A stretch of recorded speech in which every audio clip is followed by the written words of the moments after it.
Hello and good afternoon, ladies and gentlemen. I'm Abdurrahim Kashura, and this is L24 News special coverage of Ukraine-Russia conflict. UK's Ministry of Defense has released its latest intelligence updates on the crisis in Ukraine. The update states that in the 3 months of its special military operation, Russia likely suffered a similar death toll that experienced by the Soviet Union during its 9-year war in Afghanistan. The ministry also says that public dissatisfaction with the war may grow in Russia as the number of casualties in Ukraine continue to rise. On the other hand, Ukrainian President Vladimir Zelensky is giving an address to the world leaders gathered in Davos, Switzerland for the World Economic Forum today. Speaking via video link, he says that Russia's invasion of Ukraine will decide whether brute force will rule the world. He also urged world leaders to change their approach and respond preventively to Russia. And now, after 3 months since the beginning of this operation, new pack of sanctions to damage and weaken Russia's operation, it is also considered as a double-edged sword and hurts Hungary as well as Bulgaria and push Finland and Sweden to join NATO. To this one and to this end, multiple questions are raised. Was it really the war in Ukraine the reason why these two Scandinavian countries applied to join NATO? And the most important, another month of battling, will Ukraine could survive this? And after these new sections, to answer these questions, we have Mr. Ola Slovenian Academy Research Fellow from Helsinki University from Finland, and Niranjana Marjani, an international relations researcher from India. Gentlemen, thank you so much for being with us in this debate. The discussion begins right after this break.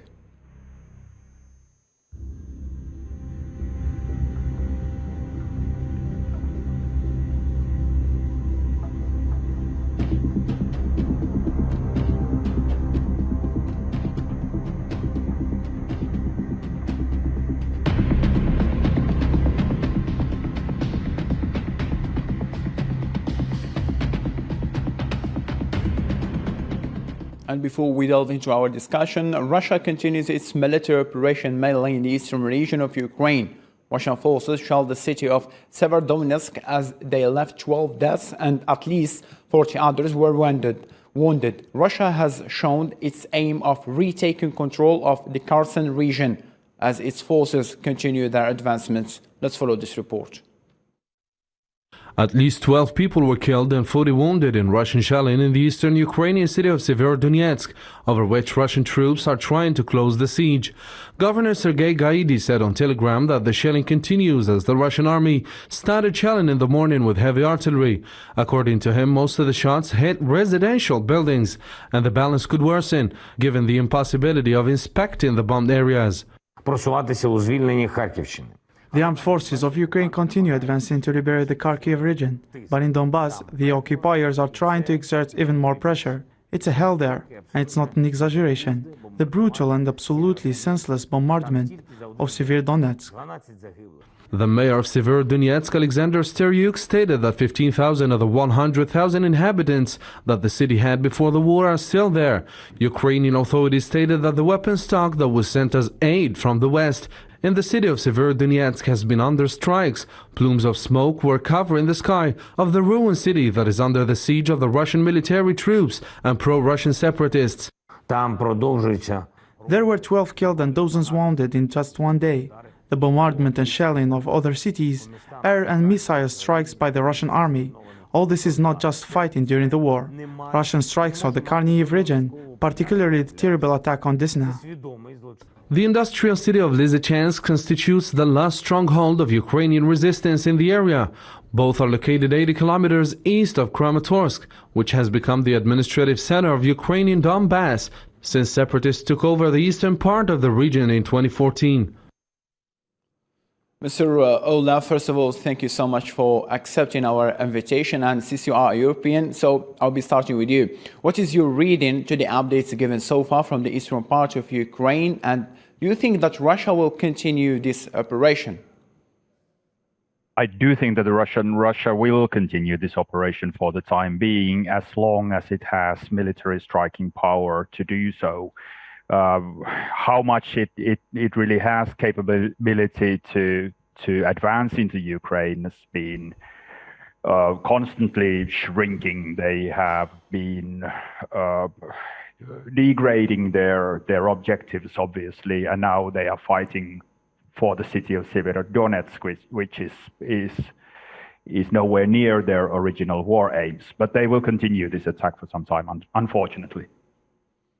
Understood. Mr. Marjani, what is your interpretation to the chronological order of the events recently? I mean, what is to be expected in the coming days from both sides, Russia and the West in general? I think Russia will continue with its attack, as the earlier panelist said, and I think I don't exactly see any end to this war anyway in the near future. That's what my interpretation is of the recent events. And yes, there are questions about Russia's capability and whether it has met all its targets and whether it had to retreat. But still, Russia is fighting in the eastern and southern part of Ukraine, and it may not have been able to capture Kyiv as it may have planned or it had attacked previously. But still, it is, I think, now Russia will target to consolidate its gains in the eastern part of Ukraine, eastern and southern part of Ukraine. That will be its target. And as far as the West is concerned, again, they would continue with sanctions and they would continue helping Ukraine. But still, the question remains if the response from the West is unified, if there is any unity in response, because we are seeing there are a lot of contradictions. On the one hand, the West is supplying the military equipment and economic aid to Ukraine, but at the same time, it's difficult for the West, especially the European countries, to stop energy purchases from Russia. So that question also, it will take time for the European countries to, end their dependence on Russia and look for other sources. So I think it will continue as it has been continuing. That is what I see happening. Quite understood. Now, all right, moving on to the second point. National Security Advisor to President Joe Biden said on Wednesday that the United States is confident that Sweden and Finland will have an effective procedure for joining NATO and that Turkey's concerns can be addressed. We're confident that at the end of the day, Finland and Sweden will have an effective and efficient accession process, that Turkey's concerns can be addressed. Finland and Sweden are working directly with Turkey to do this, but we're also talking to the Turks to try to help facilitate. The United States is prepared to send a very clear message, as are all of our European allies, that we will not tolerate any aggression against Finland or Sweden during this process. The United States strongly supports Sweden's application for NATO membership. Our two militaries routinely exercise together. Your capabilities are modern, relevant, and significant. And your addition to the alliance will make us all better at defending ourselves. Mr. Ola, coming back to you, how can you consider this move from Finland and Sweden? Is this decision comes to the scene only when Russia launched its military operation over Ukraine, or it was an already plan made before that? And why Turkey is objecting their membership? Well, both countries obviously have been cooperating with the NATO for some time and unifying their processes and armament with NATO capabilities. But the factor that really pushed both of these countries to apply for membership was and remains the Russians' brutal aggression against Ukraine. And it showed especially for the Finns, the basic line of Finland's security policy ever since the Second World War to be without ground, that it's impossible to live peacefully with Russia without fear of an attack. If Russia can attack its close neighbor, such as Ukraine, why wouldn't it attack others as well? And that really tilted the public opinion in favor of membership. And a similar kind of process has been going on in Sweden. So you are saying that this application from Finland was based on, I don't know how to say it, Russian, that they are afraid from Russian invasion to their land? Well, absolutely, yes. That the majority of the Finnish population and politicians now clearly see that Finland will be safer with its European allies rather than alone, because you can't base your security policy on treaties with an unreliable country like Russia. What comes to Mr. Erdogan, he obviously sees that there is an opening for him to talk about Turkish security concerns, but I do believe that his issues are more with Sweden than with Finland, which has had no marked problems in its relations with Turkey. And I also do think that the assessment of the White House is accurate in this sense that these are questions that can be sorted out. Perfectly understood.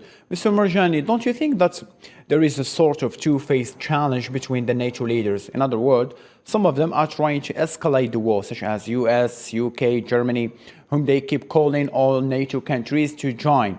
And on the other hand, Turkey and to some extent France are looking to have the peaceful resolution close to the table. Well, Turkey certainly has its own reservations about Finland and Sweden joining NATO, as mainly with Sweden instead of and not so much with Finland.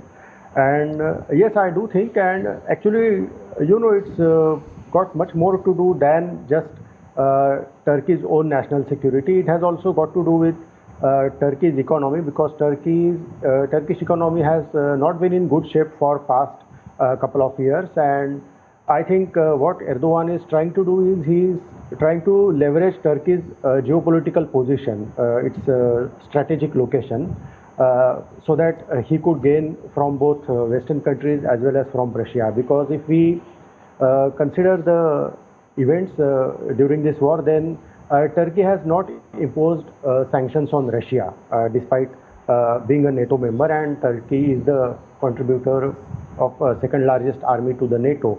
But Turkey has not imposed any sanctions on Russia, and also Turkey is looking to prevent Sweden and Finland from joining the NATO. And also, yes, like you said, Turkey did attempt to host a peace dialogue between Russia and Ukraine, but it did not materialize, and the hostilities have continued since then. And I think even with this Turkey's veto, the US and other Western countries are maintaining that they will defend Sweden and Finland. But still, I don't know if Russia would actually look to attack Finland and Sweden at this point of time.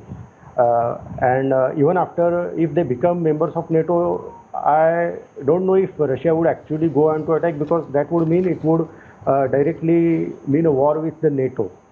So I think it's a very complex situation, but Turkey's motives are much more than its own national security, which it is maintaining that Sweden is, harboring what it calls as terrorists. But it has got more to do with its strategic location as well as to gain from the economy. Understood. Polish President Andrzej Duda highly supports Ukraine's candidacy for European Union in the face of skepticism from France and Germany. Duda believes that all business with Russia is now impossible after the discovery of civilians massacres in Ukraine attributed to Russian troops. Poland has granted the right to live and work and claimed social security payment to over 3 million Ukrainian refugees fleeing the conflict in Ukraine.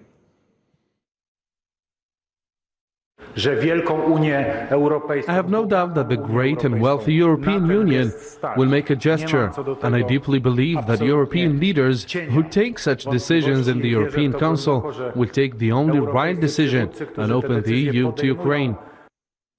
Mr. Ola, a way of joining NATO membership, the French President Emmanuel Macron said it will take decades for Ukraine to be accepted into the European Union. Now, the Polish president is welcoming this offer. How can you consider this contradiction? EU is trying to help Ukraine at the same time that are refusing Ukraine to be joined. This refusal based on what? I wouldn't call it refusal as such, but the membership process in the European Union has been a rather long one for each of the applicants, and especially in the case of the Ukraine, unfortunately happens to be a country at war right now, which has had significant problems in fulfilling other membership terms in the past, then I don't think we can be talking of a fast-track membership. But I do think that there is a wide sympathy among the European Union member countries for Ukrainian membership in the near future. Understood. Mr. Marjani, Polish president said business with Russia is impossible now. So how can you see this Russian future in Europe? Don't you think that Russia will move totally now to the Asian continent? Russia would, yes, eventually move to the Asian continent, but still it wouldn't be easy, and I won't say that the ending dependence on Russia would be so quick. It would take time, even though cutting the energy supplies. But yes, it would be difficult for Russia if all the European countries were to find an alternate source of energy, and then Russia would have to look for other countries to sell their energy. So yes, Russia would eventually have to move towards Asia, maybe look to China and other countries. In fact, India has been buying oil from Russia for quite some time. But still, India buys much less quantity than the European countries, and really Russia would need to look for alternatives, but I'm not sure how many Asian countries can really replace the European countries, because the quantity purchased by the European countries is very large. So yes, Russia would stand to lose economically in the long run, but I think in the short run I don't see any problem either for Russia or even for European countries getting the energy supply. Understood. Mr. Urla, I have to raise this question.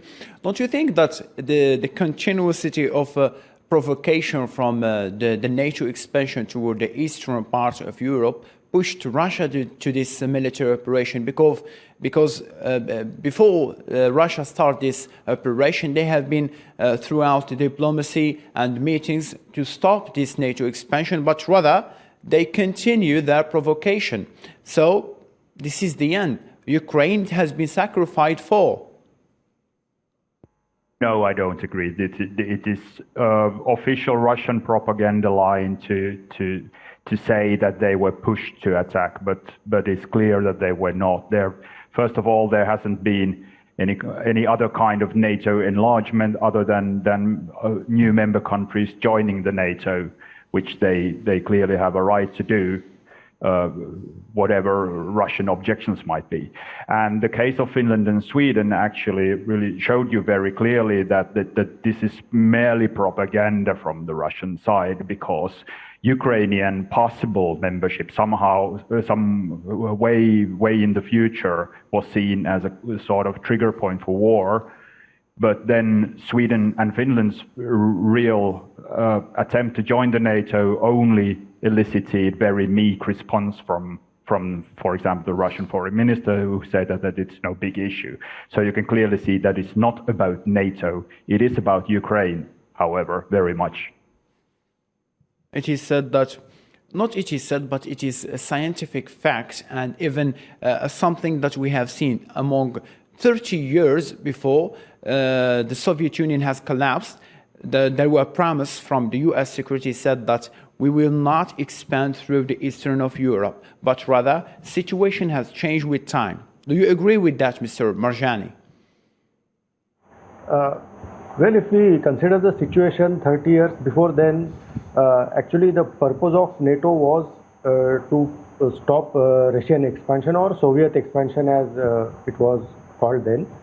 And yes, we can actually raise questions whether NATO was relevant after the disintegration of the Soviet Union, and why did it continue with its existence. And not just that, it kept on adding members, particularly those countries which were either part of the former USSR or in the Eastern European countries. So yes, there are questions from both the sides. We can not to defend Russia's aggression against Ukraine, but also the purpose of NATO's existence after disintegration of Soviet Union. It does raise a few questions. And understood. The world's political and economic elites returned to Davos 2 years after the World Economic Forum was suspended due to the COVID-19 pandemic and will held a meeting dominated by the Russian-Ukraine crisis. This war is really a turning point of history, and it will reshape our political and our economic landscape in the coming years. But we also are at the tail end of the most serious health catastrophe of the last 100 years, COVID-19, and we have to reinforce our resilience against a new virus possibly, or other risks which we have on the global agenda. Yeah, we demand more action from the economic leaders that are here in Davos, that they do more for climate change. I think there are a lot of things that change, but in the end the big steps were not made yet, and we need big steps that we actually tackle the climate crisis. And I see that there is a shift in values slowly, and that people talk about it more, and it's more important, it's more on the agenda. Mr. Ola, Russia recently cut gas supplies to Finland due to its application to join NATO. So, I beg your pardon. So, how Finland will face this gas shortage? Is there any alternatives? Oh, yes, there are. Finland has entered an extensive energy cooperation with Estonia, for example, in regard to the supply of liquid natural gas. Russia also cut its electricity shipments to Finland recently, but that also can be replaced by importing more electricity from Sweden and Norway. So Finland is in no immediate crisis, and Russia's actions will only help Finland to cut itself completely loose from Russian energy imports. Understood. Mr. Rojani, after this new pack of sanctions, do you still think that Russia still have the capability to sustain its military operation in Ukraine, or will see the nearest future an end to this conflict?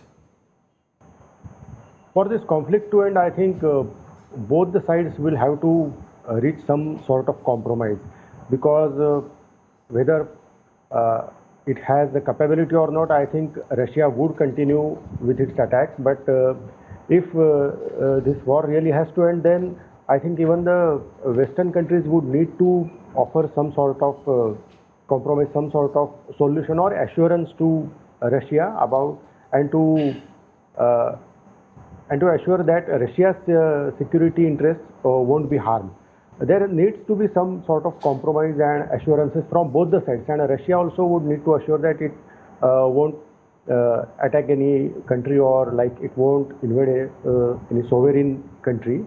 So I think both the sides would need to take a step back. Both the sides would need to give some sort of assurances. Otherwise, I think this war will continue. I don't see really it ending anytime in near future.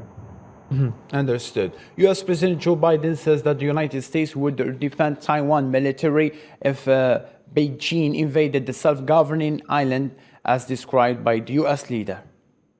Look, here's the situation. We agree with a one China policy. We've signed on to it, and all the attendant agreements made from there.